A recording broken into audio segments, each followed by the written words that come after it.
And lastly, let's take one from Chris. He says, Dare Dreads and Balding LLC. Damn it. China has a consumer population of 1.8 billion people. How are companies supposed to hold on to their values when the potential population to pander to overshadows every single country in North America and Europe? They don't. There's no ethical consumption under capitalism. So this is ultimately always going to come down to being a question of ethics and morals, right? Yeah. It's there versus the dollars. If you're acting in a strictly capitalist nature with like no other variables to include, then you're correct. Yeah. The numbers say that fuck freedom. The numbers say do the bad thing, right? Yeah. Unfortunately, the history of planet Earth, long though it may be, there is a very short period of time in which humans were on it, and that period of time has involved a lot of things that were... The numbers say you should do this, but it was not the right thing to do. So, currently... So the numbers as an argument is not the bottom line. But... Well, Wooly, the bottom line is make money. That's the but.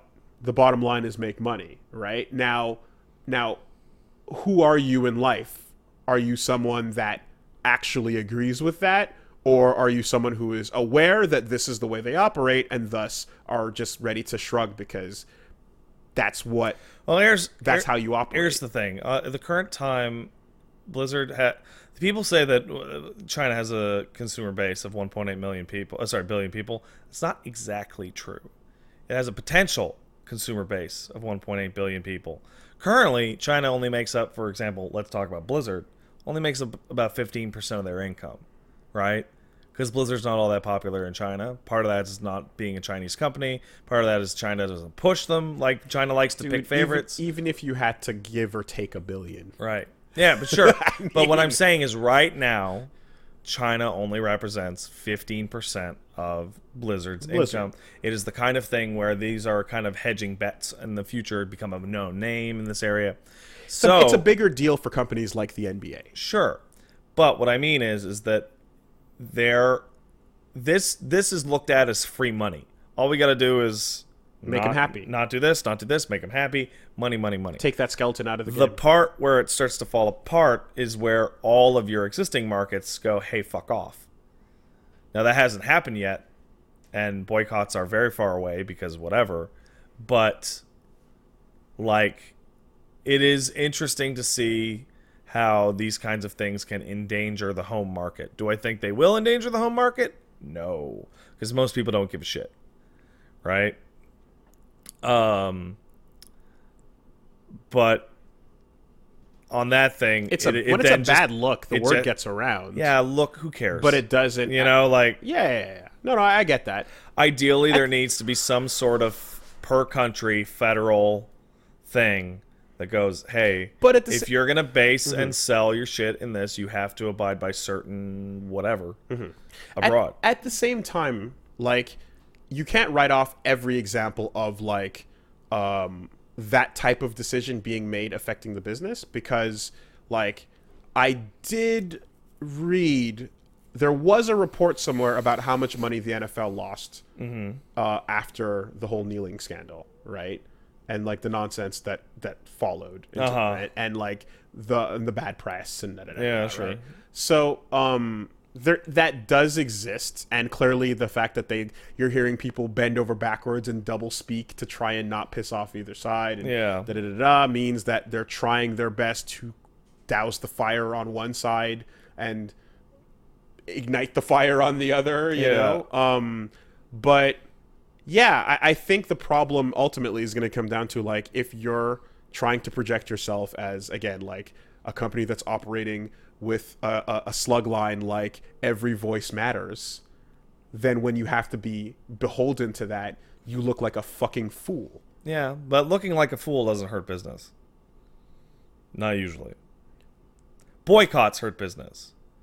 But Blizzard is planning to announce the Diablo 2 remaster and Diablo 4 and I think Overwatch 2 at this BlizzCon, and we will see just how disappointed we can be.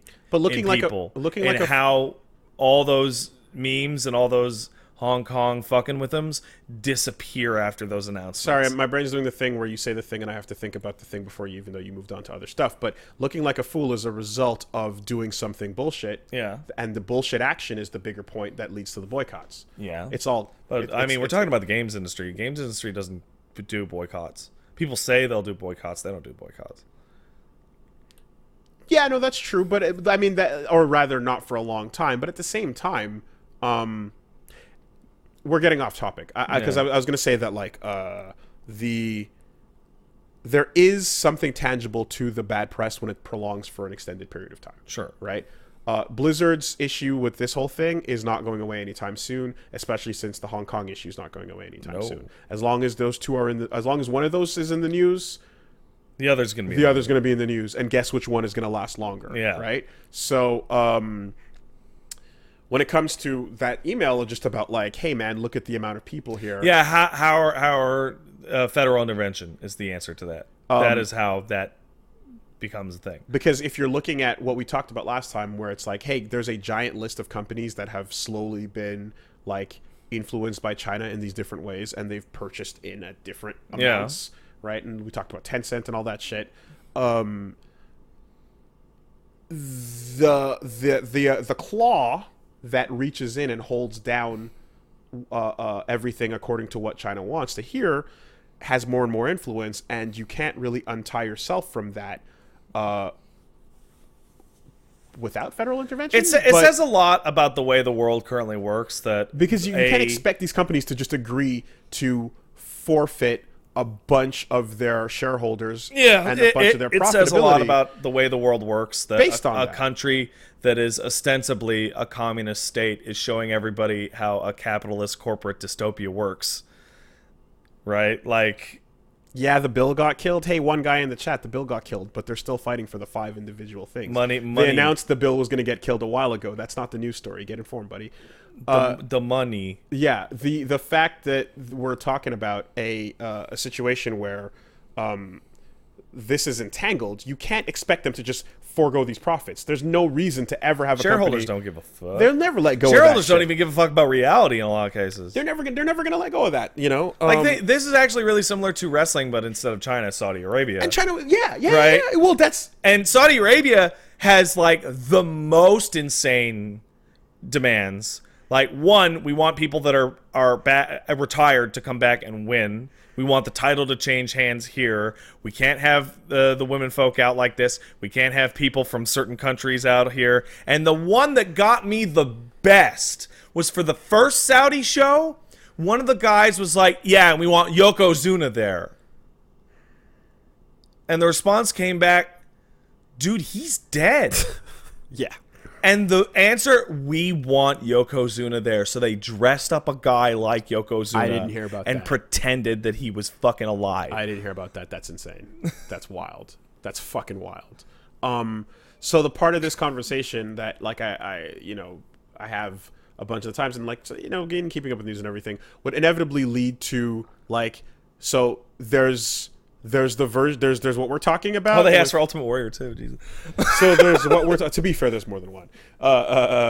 There's literally a guy who's the Warrior. Yeah. So there's Hearthstone paper held up in front of a webcam. It was funny. Yeah. On one end of the where are your ethics? Yeah. And then on the other end there is a dude went into a consulate. Yeah. And got chopped to pieces, and we're still okay with doing business. Yeah. Right? There's a point where you go, okay. Yeah. It's very obvious that this is the bad.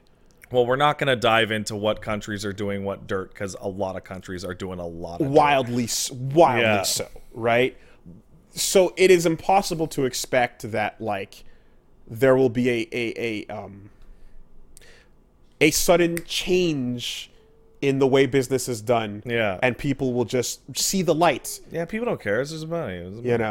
But that doesn't change the fact that when it comes down to trying to trample on individual people saying things in this manner, you're gonna get called the fuck out on it. The problem it's going to be a continuing problem. Blizzard is a U.S. company, and Americans more than anybody else love to tell you what they fucking think, especially if you tell them not to. If you tell the American people, "Hey, shut up," you think no. Yeah. No, this is the last place in the world that they're going to go, stop talking about this. Okay, good. That problem got dealt with. Whew. Now the Americans will be quiet. No. Yeah. BlizzCon's going to be a riot. Yeah. It's difficult because when you zoom out to frame the whole thing, right? There is what would be ideal, and then there is what is, right? And then there is how naive are you for thinking or hoping that things would be ideal, you know, extremely so. It's like as you grow older, you grow more cynical, and you're more inclined to believe that it's dumb to think that that any of that would apply. I just see like a fucking Blizzard logo talking to like a teenaged Uncle Sam, being like, "Would you just shut the fuck up?" Yeah. Fuck you, man. You don't tell me what to do. There was never a question that like the order of the day is like what saves money, what makes money, and that'll always be the case, I guess. I'm trying to think about how the fine line, like, all right, here's the fine line. Should be approached. Here's the fine line. All right, because my inside, because inside it makes me want to go, yeah, don't fucking do that to begin with, and you won't have that problem. Yeah, well, yeah, but the problem's worth it. So here's what I want to happen. Here's the fine line, right? I want a Blizzard man to walk out onto the stage and go, all right, everybody, who's excited for Diablo 4? And somebody in the crowd yells out, "Free Hong Kong!" And he goes, okay, and pulls out a tear gas canister and just chucks it into the crowd. And then it's on. You're right, Pat. I, too, don't know the answer.